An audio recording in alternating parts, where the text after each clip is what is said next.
কুসুম আর আয়ুষের নাম ও উচ্চারণ পর্যন্ত আমি আর চাই না এই বাড়িতে। কি এ কথা বলে দিল দেবী মা!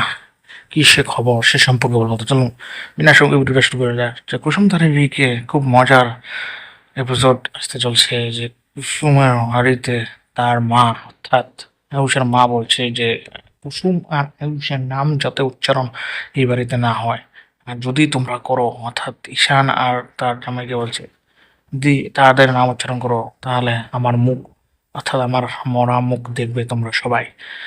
এটা কি বলে দিল অর্থাৎ দেবী মা! তারপরে ওইদিকে দেখা যাচ্ছে আয়ুষ বলতেছিল কুসুমকে কেঁদে কেঁদে যে বিয়ের পরে ভেবেছিলাম যে সমস্ত দায়িত্ব নেব তোমার। তারপর কুসুম বলল, আপনি আমার পাশে থাকলেই হবে, আর আমার কিছু চাই না।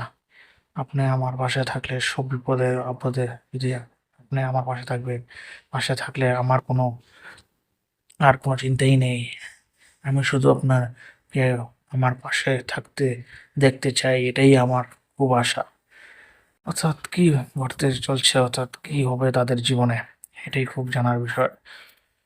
অর্থাৎ কুসুমের জীবন কি আরো কষ্টকর হবে না হবে না, এটাই খুব জানার বিষয়। নেক্সট এপিসোডে আমি সেই বিষয় নিয়ে আসবো। ধন্যবাদ। আপনার ভিডিওটি যদি এই পর্যন্ত দেখেছেন, যদি ভালো লাগে তাহলে লাইক আর শেয়ার করে দেবো আপনাদের বন্ধুদের সাথে এবং কমেন্ট করে জানাবেন কেরম হয়েছে। যদি এরকম ভিডিও পেতে হলে আমার চ্যানেলটিকে সাবস্ক্রাইব আর বেল আইকনটি প্রেস করে রাখবেন যাতে আমি কোনো নতুন ভিডিও আপলোড করলে আপনাদের কাছে পৌঁছে যায়। ধন্যবাদ ভিডিওটি দেখার জন্যে।